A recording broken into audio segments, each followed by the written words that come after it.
استعداد عربی کا لفظ ہے نا, جس طریقے سے لفظ مستعدی بنا ہے,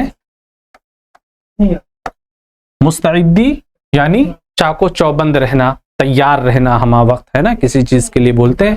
مستعد ہونا یعنی اس کے لیے بالکل پریپرڈ ہونا, تیار ہونا. تو استعداد یعنی تیاری اس عمل کی. اب اس کی تعریف انہوں نے بھی بیان کی ہے کہ اکثر لوگوں کو ہم یہ کہتے ہوئے سنتے ہیں کہ فلاں بچے کے اندر موسیقی, آرٹ یا پینٹنگ کا فطری عطیہ یا فطری صلاحیت ہے. ایسا ہوتا ہے نا, یعنی کسی کسی کے اندر کوئی صلاحیت ایسے موجود ہوتی ہے جیسے اس نے اس پر بہت مشق کی ہے, بہت کوششیں کی ہیں. حالانکہ ایسا ہوتا نہیں ہے. ہم اور آپ یا ہم میں سے بہت سارے لوگ ہیں جو بعض چیزوں میں بڑی محنت کرتے ہیں لیکن اس لیول تک نہیں پہنچ پاتے جہاں تک یا اس سے بہتر ایک سامنے والا شخص بغیر کسی محنت مشقت کے بناتا ہے نا. تو وہی مثال دے رہے ہیں, اس صلاحیت کو ہم فطری صلاحیت کہتے ہیں. یہی چیز دراصل کیا ہے, استعداد یا ایپٹیٹیوڈ ہے. انگلش میں سے ہم ایپٹیٹیوڈ کہتے ہیں. ٹھیک ہے, استعداد. استعداد کی کسی بھی شعبۂ کارکردگی میں ایک خصوصی صلاحیت ہوتی ہے استعداد کی.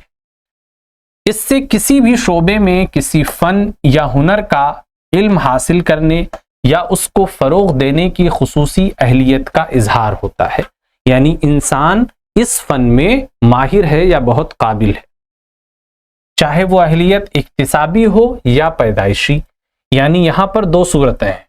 جو صلاحیت اس کے اندر موجود ہوتی ہے کاموں کو بہتر طریقے سے کرنے کی, یہ دو طریقے سے حاصل ہو سکتی. ایک تو یہ کہ پیدائشی ہو, یعنی اس نے اس کے لیے کوششیں نہیں کی ہیں بلکہ وراثت میں اسے وہ چیزیں مل گئی ہیں.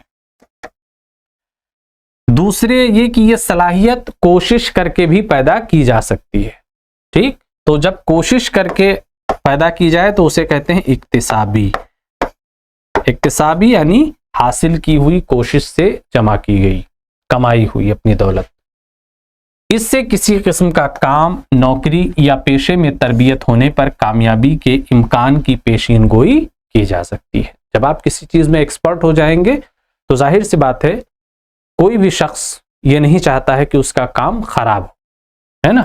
تو جب وہ اپنا کام بہتر طریقے سے کرنا چاہے گا تو انتخاب بھی ایسے لوگوں کو کرے گا جو اس کا کام بہتر طریقے سے انجام دے سکے. تو آپ کو گھبرانے کی ضرورت نہیں ہوگی, پیشے کے لیے آپ منتخب کیے جائیں گے. کسی شخص کی استعداد اس کے ذاتی اور ماحولی دونوں عوامل کا نتیجہ ہوتی ہے.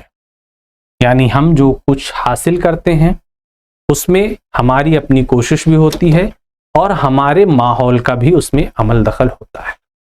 یعنی ایسا نہیں ہوتا ہے کہ ہم جو چاہیں گے اپنی مرضی سے کر لیں گے, باہر سے ہمیں کوئی مطلب نہیں رہے گا. اب ایسا نہیں ہے, کیونکہ انسان جو ہے ایک سوسائٹی میں, ایک معاشرے میں رہتا ہے اور معاشرے کا ایک فرد ہونے کے ناطے اس پر معاشرے کا اثر ہوتا ہے نا.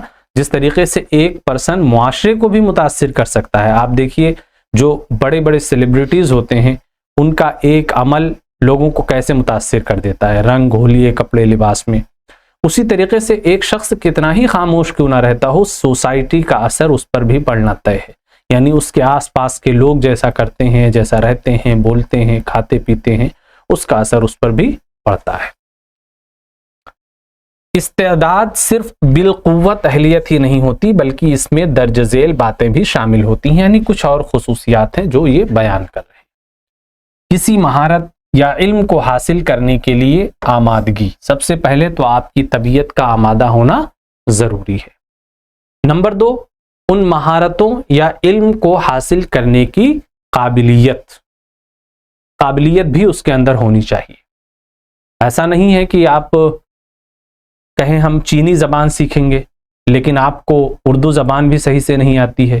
آپ کسی ایک زبان جو آپ کے آس پاس کی ہیں اس سے آپ کو کوئی دلچسپی نہیں ہے اور آپ کہہ رہے ہیں ہم چینی جاپانیز سیکھیں گے, ہے نا. تو ایک پاسبلٹی بننی چاہیے.